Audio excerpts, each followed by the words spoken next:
যে কোনো সংস্কারের কাজে হাত দিতে গেলে রাজনৈতিক ঐকমত্যের প্রয়োজন। এই ঐকমত্যে পৌঁছানোর প্রক্রিয়া কি হবে?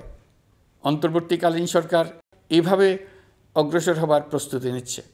অন্তর্বর্তীকালীন সরকার প্রথম পর্যায়ে 6টি সংস্কার কমিশন গঠন করেছে। এরা শীঘ্রই চূড়ান্ত প্রতিবেদন পেশ করবে বলে আশা করি। আমরা এই 6 কমিশনের চেয়ারম্যানদের নিয়ে একটি জাতীয় ঐকমত্য গঠন কমিশন প্রতিষ্ঠা করার দিকে অগ্রসর হচ্ছি। এর কাজ হবে রাজনৈতিক দল সহ সকল পক্ষের সঙ্গে মতামত বিনিময় করে যে সমস্ত বিষয়ে ঐকমত্য স্থাপন হবে সেগুলো চিহ্নিত করা এবং বাস্তবায়নের জন্য সুপারিশ করা। যেহেতু জাতীয় ঐকমত্য প্রতিষ্ঠা করা অন্তর্বর্তীকালীন সরকারের অতি গুরুত্বপূর্ণ দায়িত্ব, তা বিবেচনা করে আমি এই কমিশনের চেয়ারম্যানের দায়িত্ব পালন করব। আমার সাথে এই কমিশনের সহসভাপতির দায়িত্ব পালন করবেন অধ্যাপক আলী রিয়াজ। কমিশন প্রয়োজন মনে করলে নতুন সদস্য কোঅপ্ট করতে পারবে। প্রথম 6টি কমিশনের চূড়ান্ত প্রতিবেদন পাওয়ার পর আগামী মাসেই জাতীয় ঐকমত্য গঠন কমিশন তার কাজ শুরু করতে পারবে বলে আমি আশা করছি। এই নতুন কমিশনের প্রথম কাজ হবে নির্বাচন অনুষ্ঠানের জন্য যে সমস্ত সিদ্ধান্ত জরুরি সেই সমস্ত বিষয়ে তাড়াতাড়ি ঐকমত্য সৃষ্টি করা এবং সকলের সঙ্গে আলোচনা করে কোন সময়ে নির্বাচন অনুষ্ঠান করা যায় সেই ব্যাপারে পরামর্শ চূড়ান্ত করা। ঢালাইয়ে দৃঢ়তা, নির্মাণে নিশ্চয়তা, প্রিমিয়ার সিমেন্ট, ঢালাইয়ের রাজা।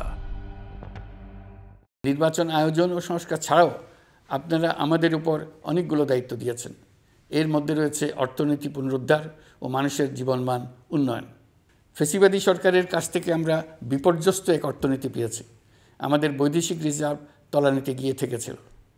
2024 সালের নভেম্বরে রপ্তানি আয়ের পরিমাণ ছিল $4.12 বিলিয়ন, যা আগের মাসের তুলনায় 15.63% বেশি। সামগ্রিকভাবে 2024 সালের জুলাই নভেম্বর সময়কালে রপ্তানি $16.11 বিলিয়ন মার্কিন ডলারে পৌঁছেছে। গত বছর একই সময়ে রপ্তানি আয় ছিল $14.34 বিলিয়ন মার্কিন ডলার। বছরের হিসাবে এই প্রান্তিকে রপ্তানি আয়ের প্রবৃদ্ধি 12.34%। বৈদেশিক মুদ্রার রিজার্ভ $19 বিলিয়ন পৌঁছেছে। এসবের মাধ্যমে আমাদের অর্থনীতি ঘুরে দাঁড়াতে শুরু করেছে, পরিস্থিতির উন্নতি হচ্ছে। গার্মেন্টস শ্রমিক ভাই বোনেরা বাংলাদেশের অর্থনীতির অন্যতম চালিকা শক্তি। তাদের বার্ষিক মজুরি 9% বাড়ানোর সিদ্ধান্ত হয়েছে। মূল্যস্ফীতির বিষয়টি বিবেচনা করে শ্রমিক ইউনিয়ন মালিক পক্ষের সঙ্গে আলোচনার ভিত্তিতে এটি নির্ধারণ করা হয়েছে।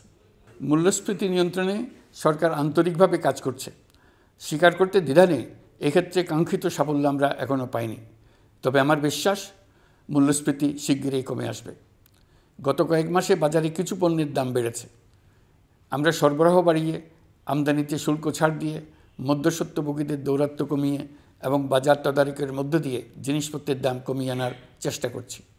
পরিবহন খাতে চাঁদাবাজি এখনও পুরোপুরি বন্ধ করা যায়নি। এটা সম্ভব হলে আমরা আশা করি জিনিসপত্রের দাম আরও কমে আসবে। আমরা আপনাদের কষ্টে সমব্যথী, তবে আমরা জানি সরকারের কাজ কেবল সমবেদনা জানানো নয়। আমরা আপনাদের কষ্ট কমিয়ে আনতে সকল রকম চেষ্টা চালিয়ে যাচ্ছি। আসন্ন রমজানে দ্রব্যমূল্য সহনীয় রাখতে আমরা সবার সহযোগিতা চাই। আমরা ইতিমধ্যে ব্যবসায়ীদের সঙ্গে কথা বলেছি। তারা আমাদের কাছে ওয়াদা করেছে বাজারে পণ্য সরবরাহে কোনো সংকট হবে না। অতিরিক্ত মুনাফার লোভে যদি কেউ কৃত্রিম কোনো সংকট সৃষ্টির চেষ্টা করে আমরা তাকে কঠোর হাতে দমন করব। বাজার সিন্ডিকেটের দৌরাত্ম্য বন্ধ করতে বিকল্প কৃষি বাজার চালু করার লক্ষ্যে আমরা কাজ করে যাচ্ছি।